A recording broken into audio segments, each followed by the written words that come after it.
All right, so what do you do when you're all grown up and you want to play baseball, you want to improve your swing, you want to learn how to throw that double play better?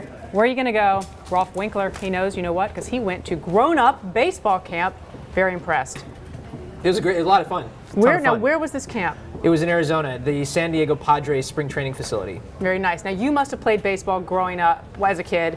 I did, yeah. I played growing up, and then, in high school, I kind of topped out at, 5'0", 100-0, and so, my baseball career was over. But I always loved playing, and if you're in New York, if you're in a lot of parts of the country, there are adult leagues, fast pitch baseball leagues everywhere. Which you've joined and you play in some of them. There's a league in Central Park that I'm a part of. There's another league in Brooklyn that I play in, and so. But it'd been so long that I wanted to get out there and brush up a little bit. And one of my teammates knew about this really awesome camp that was in Arizona.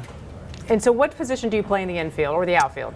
Well, they had me running around the outfield mostly. I used to be a shortstop, and I used to pitch, and that was one of the reasons I wanted to get to this camp. Which I should mention for people is it's kind of different. A lot of major league teams run fantasy camps, right? Where you'll show up, you play a lot of games with star players. This one is all about drills. This is serious, really technique major oriented. League coaches, but they're going to drill you for 4 days, 10 hours a day, just straight baseball. So tell us about some of the things you did while you were there, and I also want to know, were you in pain at all? Yeah, because I mentioned in the piece that tomorrow, yes, I was in plenty of pain. You're playing baseball, you're torquing your body in so many, throwing, you're doing things with your elbow, your shoulder you're not supposed to do. Hitting is all this torque that just hurts. And so the thing we solved that way was just there's the ice bath in the trainer's room. So you literally get into a bath of ice water, 40-degree water, and you sit in there for 10 minutes, and it's an experience. Because you were being trained by very serious, coaches. Tell us about some of the people. There was some great stuff. Yeah. It's hard to demonstrate a lot. One of my favorite bits, actually, I'll stand up here. So we had Rick Adair, the pitching coach for the Baltimore Orioles, and he said to me, he says, "All right, let's see, am I in there?" There you go. Now you're in. So I'm a pitcher, right? And I start off on the pitching mound, have my feet together, and he says, "No, you don't want to do that. You don't have, you're not balanced, right?" And he says, "Just take a step how would apart." you?" And the way he said, "How do you shoot a free throw? How do you get balanced?" Yeah. I don't know. Yeah, there you go. So the neat part was then after that, I said, "Well, how do you pitch?" Well, from what you call the stretch, right? Which in baseball means there's somebody on base and you can't do a big motion and everything, right? So he said, "All right, same thing. Now just look to the side, right?" Huh. Now it's hard to explain on camera for a lot of non-baseball What about players. stand back up again? What about your stance? So when you were actually, and I'm very tall, I'm going to throw the whole thing off. So what about the whole stance? So when you were actually, what did he adjust for your swing? When you normally pitch, you start here. Swing before we have to do go. This. Your swing. How did that go? When I swing, I'd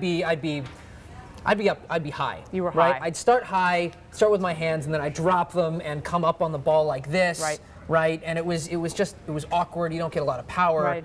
And these guys, they had high definition video cameras set up, right? Which was great because then I get to see myself. Yeah. And I could see what I was doing wrong. Right. So you had a coach who said, "You know what? Take a much wider stance. Get way down into your legs so you can just generate a lot of power." Did it make a difference? It made a big difference. And how many times would you do this, repeating over and over again? Oh, well, dozens of drills. You're hitting off a tee. You're taking what they call soft toss, which is a guy just sitting there, right, throwing you the ball, and you're just trying to knock it into the back of a batting cage.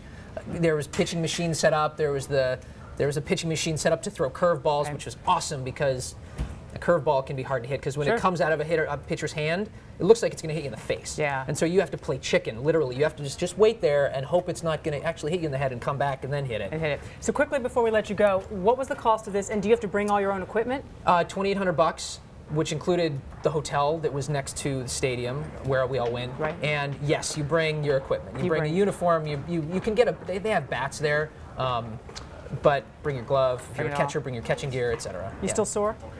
A little bit. My shoulder was achy for definitely a few weeks afterward. Your stance looked good, though. I want to hear how it goes when you get back playing again here in New York in the league. I'll do my best. All right, Rolfe Winkler. More in the off-duty section tomorrow. Thanks for giving us a preview.